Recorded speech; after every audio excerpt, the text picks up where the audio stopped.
Hi guys! Magandang gabi! Welcome back po dito sa Gandara SRU channel for showbiz update. Andito na naman nga po akong muli nagbabalik. Nagmamaganda rin yung kalchismos ang Kim Pao, wala na pong iba. Ang lokaret na si Gandara SRU upang magatid sa inyo ng latest update and fresh happenings patungkol kina Kim Chiu and Paolo Avellino. And para nga sa gabing ito ang tatalakayin natin at pag-uusapan ay meron pong kinalaman dito sa fitness goal nila Kim and Paolo, sports nila Kim and Paolo. Ayan, pangarap po ng mga fans na makita naman ng Kim Paolo na mag-ride, and the same time tungkol po sa ganap ni Kimi kahapon, kasi nga ang dami po naghahanap sa kanya kahapon kasi naman missing in the action. Parang sobrang busy nga po ni Kimi, wala po sa Showtime nung linggo, wala po sa ASAP, hindi rin po nakadala ng PBB, which is yung sa PBB understandable naman kasi nga galing po siya sa event ng Julie sa Cebu. Pero ano nga bang kaganapan ni Kimi kahapon? Bakit wala po siya? So, meron pong binuking itong si Kuya Wong kanina sa Showtime. Pero bago po ang lahat ng yan, sa mga hindi pa nakaka-subscribe sa ating channel, guys, naku, i-click nyo na yung subscribe button at notification bell natin na nariyan sa baba upang kayo po yung maging updated at ma-notify tuwing may bago tayong chika at balita hinggil sa Kim Pao. Basta, mga balita na may kinalaman kina Kim Chiu and Paolo Avellino, sagot na po natin yan. At narito naman yung ilan sa mga comment na napili po nating basahin bilang pasasalamat sa ating taga-subaybay na talaga naman pong nag-share ng kanilang opinion hinggil sa mga previous update natin tungkol sa Kim Pao. And narito nga po ang first comment natin. Ako, nais po nating pasalamatan at i-shout out si Mama Natividad Gastiada. Maganda raw ang gabi po sa inyo. Ma'am Natividad, shout out. Sabi niya, sino ba ang nagsabi na nagpa-freeze ng ex si Kim? May confirmation ba yan from Kim? Ginagawan lang ng issue si Kim para magkapera yung mga vlogger. Dahil alam nila kay Kim lang mabili yung mga issue-issue. Tigilan na ninyo si Kim. Hintayin nyo na si Kim ang maglabas ng tungkol sa buhay niya. I believe that Kim is a very competent, truthful person.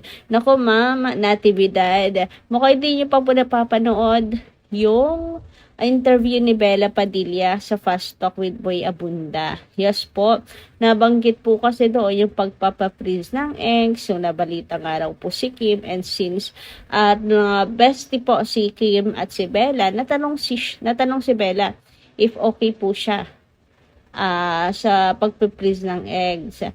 Sabi niya hindi, pero siya po ay full support kay Chinita Princess or kay Kim. At hanga rin po siya sa decision ni Kim Chiu. Ayan, na mag-take action tungkol dyan kasi dapat sabay pala sila. Pero si Bella ay hindi po kaya because of medical issue or medical matters pala. So, ibig sabihin si Kim po ay nagpa-freeze ng kanyang ex para po sa future. Siguro kasi alam niya na hindi pa right timing sa ngayon. Kaya nagpa-freeze na po siya para umidad man po siya. At least nakaplano, diba? Kasi gusto naman po ni Kim talaga magkapamilya at magkaanak. So, hindi ko lang alam kung may consent ni Kimi, pero hindi naman siguro sasabihin yun ni Bella nang ikagagalit yun ni Kim Chiu, diba?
ang mga yan. Patunayan niya sa mga bashers kung talagang wala ng mapahiya.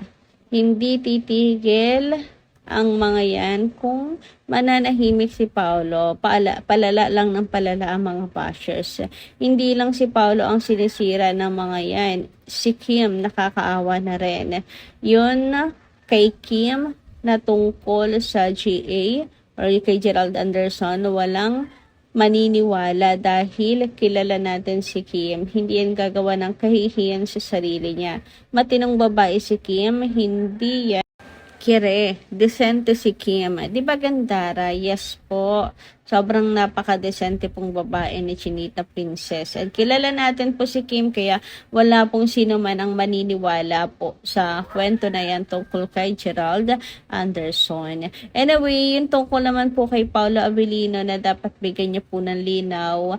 Baka hindi po nakakarating kay Pau. Baka kasi sa atin lang ipinaparating to ng mga bashers po para mawindang tayo. Pero kung iisipin mo, ang unti lang nila kasi straight lang pong ipinababatid sa mga fans. Pero yung mga netizens, wala pong kamalay-malay. Kasi kung talagang viral or trending yan or napakarami nitong mga bashes na yan na nagkakalat ng issue, mapapabalita yan at pati po mga netizens makikisawsaw na. Katulad nung sa wala lang sa Showtime. Ang dami kasing Kim Pao fans talaga. Masasabi mong napakarami talaga ng Kim Pao fans kasi napabalita 'Di ba?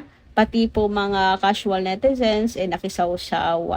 Kasi maraming mga fans ang nag-react. Ito mga bashers na to, halata mong isa o dalawang tao lang tapos i-direct lang sa mga fans, etc. Kaya hindi ko malat. I mean, hindi siya yung viral tulad ng napabalita pa sa news, 'di ba?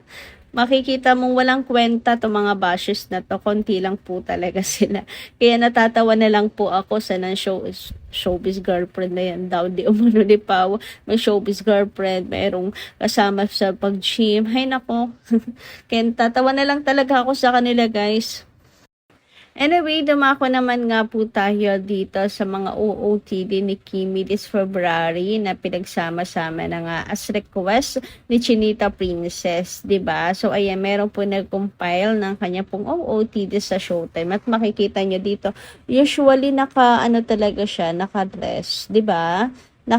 Po siya, naka-formal at super bagay po talaga kay Kimi. Ayan, ang ganda. Nagpasalamat nga po dito si Chinita Princess. So, eto naman po yung kanyang OOTD ngayong March. Ang kanyang pagbabalik sa Showtime. Ang ganda. Naka-pure white dress naman po siya. And dahil nakabalik na po siya sa Showtime, syempre, bunot na naman po siya ng kanyang mga kuya. Mga kuya, si Bong, si Chong. Ayan, ang taas ng energy ni Kimi, no? Iba talaga pag nandyan si Kim Chu, ang saya-saya.